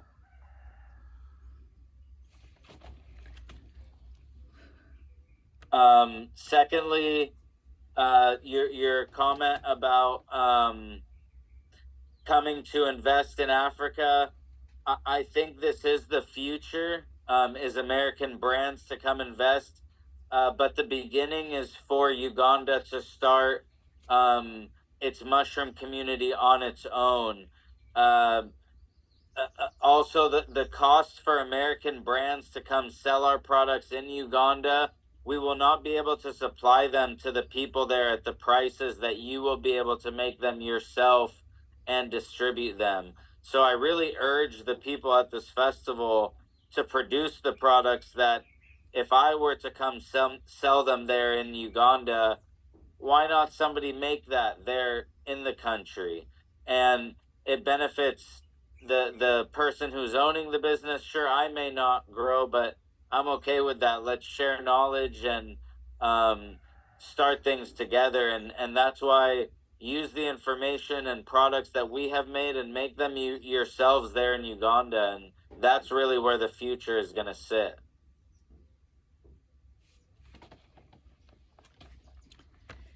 Thank you so much for the inspiration and the training. We are so grateful. Thank you.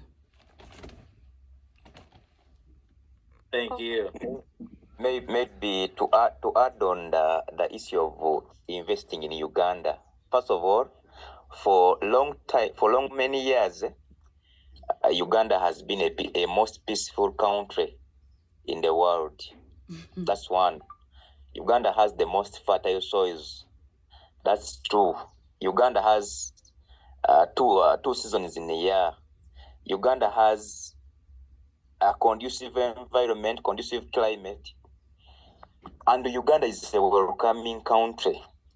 And I can assure you, in Uganda, we have all the resources, except putting the resources into practical use. So in case we get someone who can guide us in the way how best we can put our resources to practical use, Uganda is the most productive country I can ever tell you in the world. So it is supporting Madam Josephine for having informed you that you can come and invest in Uganda. Uganda, we have the most peaceful country. We have a welcoming people. So we can first welcome you. You come, put us into vibe, train us, give us practical knowledge, because now you are there, you're talking. And Madam Josephine, I know she has a demo farm, but of course, she may not maybe reach the whole of Uganda, and we need mushrooms than ever before, because our local ones that we used to have, they are no longer there because of the pesticides we are using for spraying while weeding maize, weeding sugar canes. So those chemicals we have been using, they have destroyed everything that is natural. So growing mushrooms is the way to go.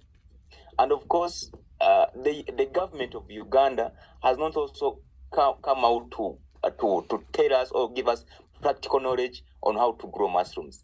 They are not emphasizing that as of now. But of course, they are welcoming, but it is not their best priority. Right now, they want cassava, they want maize because they are eaten by prisoners, they are eaten by school-going children. So it's what they are emphasizing more than mushrooms. Yet they are not considering about the nutrients in the mushrooms, but of course they want to first consider about getting satisfied by prisoners eating maize and what. So they're emphasizing maize growing. So how do you see if you came and made maybe a contract with the government, then come and invest in Uganda? Of course, when you invest, we shall have outgrowers. When you have outgrowers, they also produce. When they produce, they add on what you have also produced as a main farm. Then we export to America and also earn in dollars and avoid these things here. Thank you so much. I was just emphasizing the point of Madam Josephine. I think that's a great, I'm glad you emphasized that. I think there is room for American companies to invest more into Uganda. I agree with that. Okay, do we have any final questions for Omar? Anyone in the room before we switch over to our next speaker?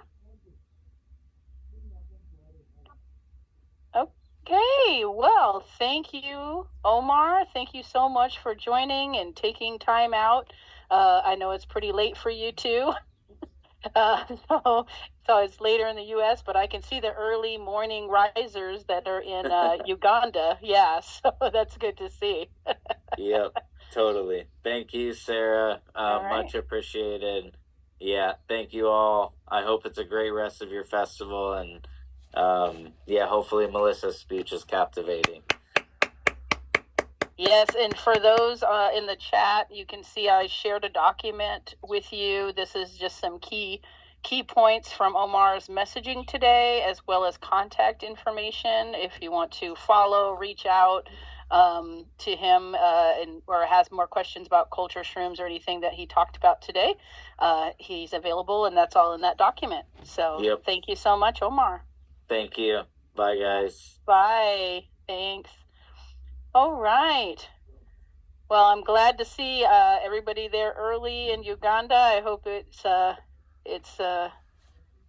nice and warm. I'm sure it is. It's cold here in many parts of the U.S. now, so you guys appreciate your sunshine and warm weather because it is pretty freezing here. I think we do have Melissa on the line, so let me make sure she's there. I am here. Can you hear me? I can hear you. Okay, I just don't know how to get my video to work. So there should be a little video icon that you can click on to share your video. Let me see here. So down here, let me see. So I have mine. Mine's next to my audio. Oh, I see it here. Okay, perfect. Okay, perfect. There you are. Okay, awesome. Yes. So Melissa is here from Twisted Tea. Tea. See, so we talked so much about tea. I'm messing it up now. Twisted Tree Nursery in Southern California in the U.S. and really known for her animal-based substrates. And I'm sure she's going to talk about that. And so I will just go ahead and you have some kind of cool different things going on. So I'm just going to go ahead and let you start talking about that. Thank you very much, Sarah. Well, first of all, I want to say thank you to Omar for bringing me into the African Rising Festival. I'm super stoked. And thank you for the introduction, Omar. I appreciate that.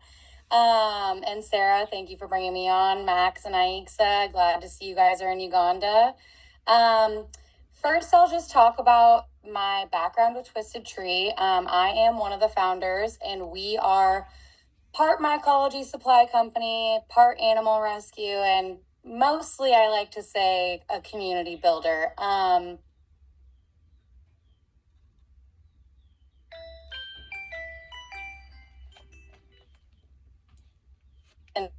Hello? Wanji? Ndaire kugora irota.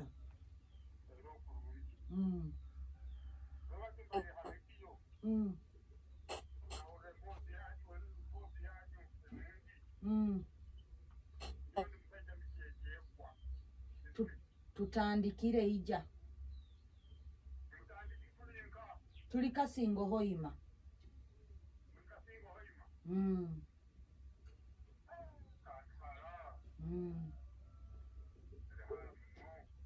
Okengo Rujungu. Ha YouTube aho ha Eco-Agric Uganda tujja kubaho.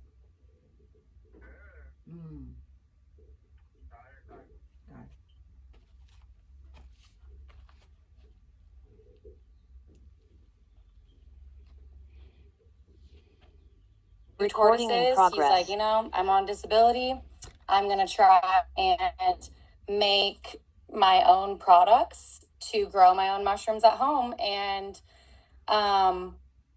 one day he decided to put some tortoise manure into some cocoa fire and a couple other ingredients, and here we are. So yeah, it's been quite the journey. Dino soil is our bread and butter, but like I said earlier, we have alpaca soil with Omar. And it's very unique blends that we make here at Twisted Tree. We use primarily cold manures, so we don't have to wait for them to compost over time. We can use them within the same week. But my biggest passion when it comes to this community is creating those safe spaces, and I would not be able to do any of that without Omar and Max and Aixa. They've been a huge part of building what I could never even imagine Twisted Tree to be. Yes, we sell products for growing mushrooms, but the most important part is gatherings like this, spreading the word on what mushrooms can do for our world and our community. And so, yeah, thank you for having me and talking about Twisted Tree and all that good stuff. But my main thing that I want to talk about today is utilizing the people and the resources that you have around you to create a very strong community-based space where everyone feels safe and comfortable talking, growing, and using mushrooms together. So yeah, we'll move on to another part of this, but how we do things here in Southern California is we have a lot of mushroom events happen. Yes, this is a global event that we're doing online, but my favorite part about all of this is being able to connect with people in person. So I highly encourage collaboration over competition in any sense of the word. Having Max and Aixa and Omar providing such a safe space for people to learn about mushrooms, buy mushroom products, and just foster a lot of collaboration that I never thought was going to happen with a business like Twisted Tree that just sold supplies. When we share knowledge freely, we strengthen our whole network, and I'm very, very honored to be a part of this event with you guys. And honestly, this is my first time doing anything globally, so thank you. But yeah, so we do a lot of fun things here at Twisted Tree, and I know a lot of you might have a lot of questions about how we make the substrate and things like that, but I do want to touch a little bit on how these mushrooms can benefit our mental health. I have done a lot of work in the veteran community, and I've watched people change their entire lives, drop addictions that they never thought that they could, get rid of by using psychedelics and gourmet mushrooms. One thing that's really important to mention, especially right now, is that when you are using these medications, you need to be in a very safe environment and not overdo it. I think that because psychedelics still kind of have this stigma around them, there is a lot of people that, you know, can overdo it or use it for the wrong intentions. And it's really important to know and to create a safe space once you start to kind of try to heal that part of you with mushrooms. So we've done a lot of work with veterans. It's probably my number one favorite thing to do. And I really, really look forward to expanding that network here in 2026 and doing a lot of more. I cannot think tonight. It's a little bit late here in the US. But doing a lot more veteran work and community-based stuff for everyone that's interested in not only fungi, but just feeling like they have a community that they can lean on. I've met a lot of people in this industry that, you know, come around for the first time and they're shocked by how connected we all are here. And so, yeah, I'm here to answer any questions about building community there in Africa and what I've done with Max and Aixa and Omar and how I make my substrate and everything like that. So, you know, if anyone has any questions or anything like that about what we do here, please let me know. And yeah. So I am super interested in, Melissa, and how you turn. I don't know if people caught with the dino soil and the alpaca soil. Yeah. It is taking the tortoise manure, dino soil, and taking the alpaca manure in for the alpaca soil. I'm really interested in how you turn poop into something productive. And then follow-up question, I'm interested in, can we do it with other animals? I mean, there are goats, there are cows, there are things in Uganda, not the alpacas, let's say, or tortoises. I don't think those are going to be things readily available, but how do they maybe going about exploring those kind of things too? So two-part question. So essentially what we do here at Twisted Tree is I have the benefit of using a manure that is not necessarily something that needs to be sterilized. It can be pasteurized, which there's a lot of stipulations around or questions around what's better, what's not better. But I've had, you know, a huge success rate with our products and using this type of manure. However, my other people in the community and even maybe Omar have used horse manure, cow manure, donkey manure. If you guys have donkeys there, I prefer donkey over horse manure because it's a lot easier to use. You can use it a lot faster. It is a lot less stinky than a horse manure might be. But essentially what we do is we harvest the manures and we mix it with a product called Cocoa Choir. We also have earthworm castings, coffee, vermiculite, gypsum in our blend. And then with the alpaca manure blend, we also include Myco Boost, which is a product from culture shrooms that adds a little bit of boost to the soil. It has a lot of different things in it, like insect frass, that have really, really helped create alpaca soil as our premium blend. Now, if you're going to use horse manure, you will not be able to make the substrate like we make it with hot water. You will have to sterilize it as there is a way higher nitrogen content in horse manure. I would highly suggest in Africa and Uganda, if you guys do have access to donkeys or even maybe a llama is going to be this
Recording require in a progress. sterilization over a pasteurization. And then the second part of your question was, remind me, Sarah. Oh, it was just, I think you kind of did both of them. It was how you're turning the poop into something productive, and then what are the best types like for other animals. And I think a lot of the ones that you're working with or that we might have in the US, they really don't have access to in Uganda, because there's going to be a lot of goats, a lot of chickens, a lot of cows. That's mainly going to be it. And just being able to create an environment that is full circle, right? So being able to use the manure from the animals and create something full circle, especially somewhere like Eco-Agric, where they have land and the animals and the mushroom growing capabilities. Yeah. So I would definitely suggest, and I can even do this for anyone that's interested in, but I can definitely provide what animals are readily available in Uganda and Africa that may have a cold manure as I use, because that's going to be the simplest tech for anyone to make substrate in Uganda and Africa.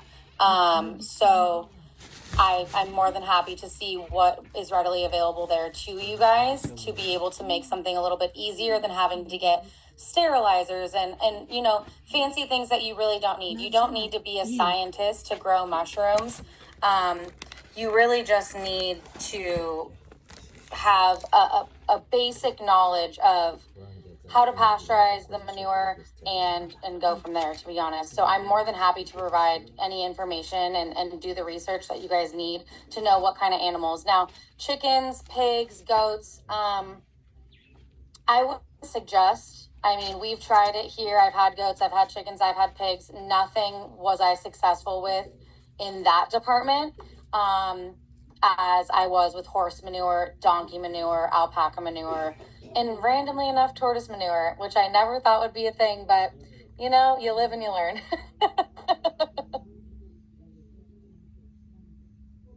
Okay, so I want to open it up to the room there in Uganda. Do we have questions from folks there to Melissa regarding her Dyna soil products, alpaca soil products, and kind of what she had talked about building community?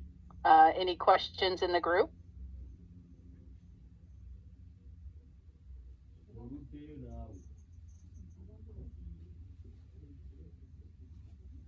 So I know one thing, Melissa, is obviously this festival is about building community, right? It's about trying to